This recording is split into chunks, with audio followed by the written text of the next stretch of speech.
Coming up on today's San Francisco 49ers Report, the NFL Draft is over, and now we're going to take a look at some of the top free agents available who the San Francisco 49ers could sign.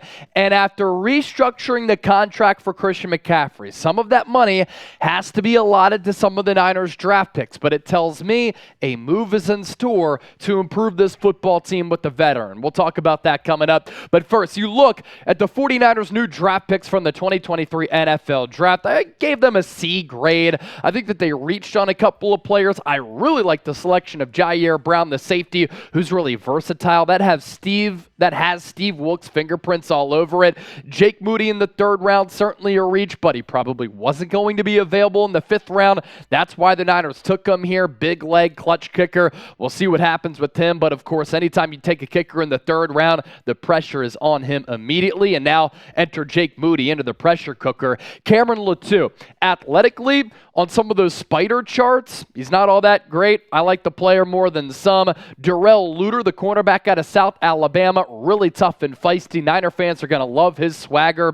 Robert Beal Jr. is a player who Kirby Smart said, if he falls to a team late in the NFL draft, they are really going to like him, and they could get a guy who can set the edge and get after the opposing quarterback. D. Winters, a linebacker out of TCU. He's a good player who's very underrated. I like the value there in the sixth round for a guy who's a speedy backer with really good diagnosing skills. They double up on tight end with Braden Willis, the tight end out of Oklahoma, and then Ronnie Bell, the wide receiver out of Michigan.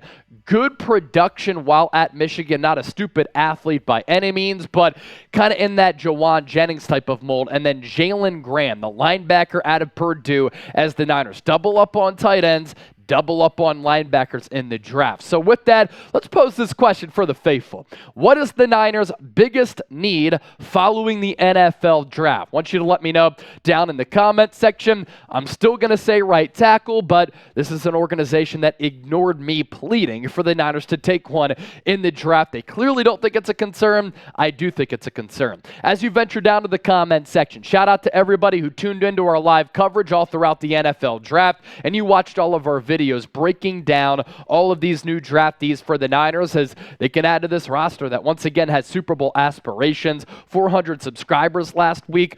But if you haven't subscribed, or even if you did subscribe, turn on notifications to all. Hit that bell icon. Therefore, when we do go live, you can hop on board and join our live shows, or when we push out a video just like this one, you'll also be notified with the push notification on your phone. It just helps you stay in the know with all things Niners year-round. Before we take a look at some of these top free agents, you see the shirt that I'm rocking here? All of these draftees all throughout the weekend were looking fresh. If you want to look fresh, you can look fresh with Rhone. 20% off site-wide by heading to Rhone.com/chatsports. This is their commuter shirt, but as part of their commuter collection, you get the world's most comfortable, flexible, breathable set of products known to man. We're talking dress shirts, quarter zips, polos, pants. I have all of their products, and I absolutely love them. Men's closets were due for an overhaul, and Rhone stepped up to the challenge. The commuter collection, I love these products, man. It helps you get ready for any occasion, and it offers pants, dress shirts, quarter zips, polos, as I said, and with it, because everything comes in that package, you never have to worry about what to wear, so you can get rid of that anxiety. And how much of a pain in the ass is it sometimes when you have to take some of your clothes to the dry cleaner, right? When you have all these different things that you have to do. We've all run into that problem, but I never have to iron any of these products because as you wear them, they have this wrinkle release technology, and look how stretchy they are as well. I love shirts like this. I'm done wearing cotton. That's why I love Rhone. Rhone.com/chatsports. RHONE.com/chatsports. 20% off your order.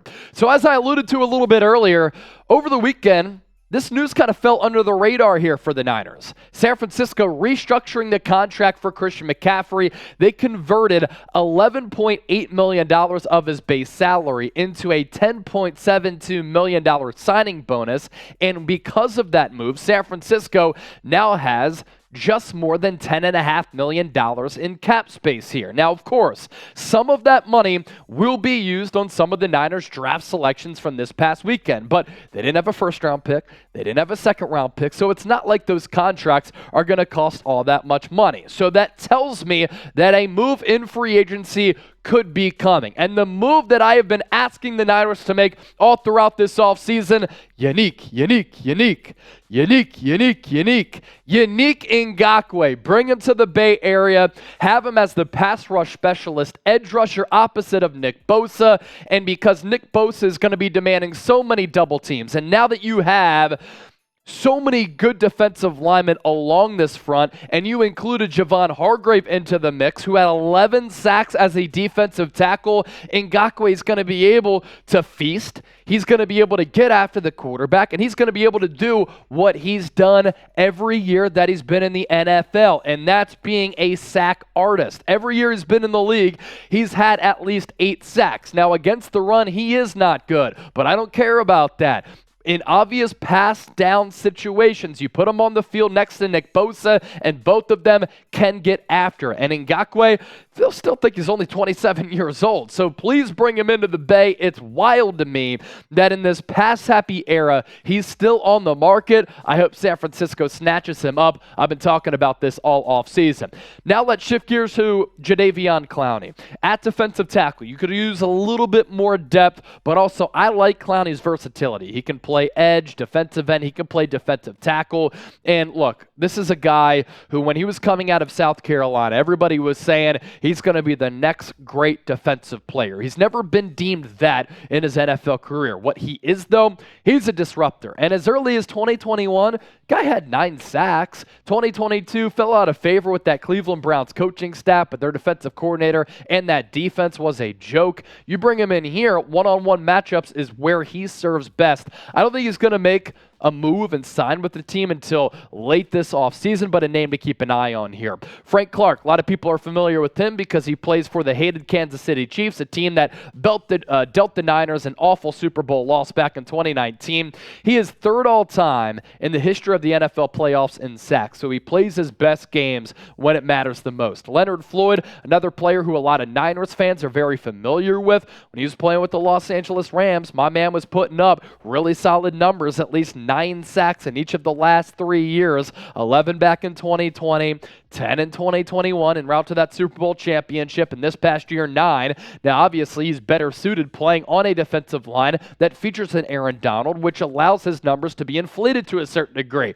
Here's the thing with San Francisco. They have a loaded defensive line. Justin Houston, he's not quite defying father time like a LeBron James or a Steph Curry, as they're set to meet in the second round of the playoffs, both in their mid to late 30s. But my goodness, Justin Houston, he's been in the league for a minute, and he's coming off a 9.5 sack season where I thought he was really, really solid for the Baltimore Ravens. 21 tackles, 7 tackles for loss, 9.5 sacks. This could be a classic 1-year contract, and if he gives you 6, 7, 8, 9 sacks, that's extraordinary value. And this is a guy who throughout his career has continued to produce very, very good results. The Niners defensive line depth chart following the NFL draft: Drake Jackson, Javon Hargrave, Eric Armstead, Nick Bosa, they will be your starters. You could put Robert Beal Jr. out on that edge, and given his athleticism, about a 4.4 guy, he could be a quality backup in year 1 in obvious pass rush situations. All offseason, I've been saying,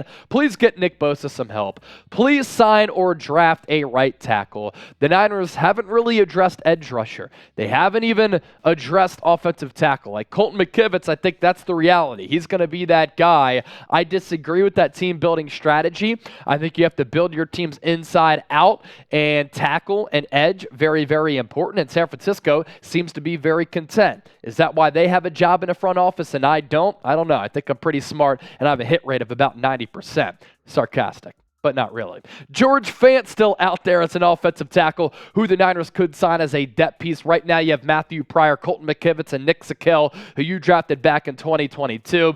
Billy Turner has played a lot of football in his career. Jawan James has as well. Like, a lot of these guys have started a lot of games. So at least give yourself some insurance where if McKivitz, Zakelj don't work out, Matthew Pryor is a solid fill-in tackle from time to time. You can at least go to somebody who who's played a lot of football and started a lot of games. Isaiah Wynn, he's the youngest of this grouping. He has struggled to stay healthy throughout his career. It's unfortunate because coming out of Georgia, I thought he was going to be a really solid player. Has not lived up to those expectations. But the Niners offensive line depth chart, if they were to start a game tomorrow, this would be the starters, I think. The starting lineup: Trent Williams, Aaron Banks, Jake Brendel, Spencer Burford, and Colton McKivitz, with Matthew Pryor as the backup there. And Matthew Pryor can really play along every single position on that offensive line. The Niners, could they use an upgrade in that defensive secondary? Yeah, maybe a little bit. A couple of good players available here. Rock Ya-Sin is younger, but he's been injured a lot throughout his NFL career. The Niners, no strangers to injuries on that roster. Casey Hayward was let go by the Atlanta Falcons with an injury designation. He's probably accomplished a lot more in his career than some of the cornerbacks on this list. Marcus Peters, probably the most notable here of the cornerbacks on the board. Rock Ya-Sin, probably my favorite, though, just because of the age and the athleticism.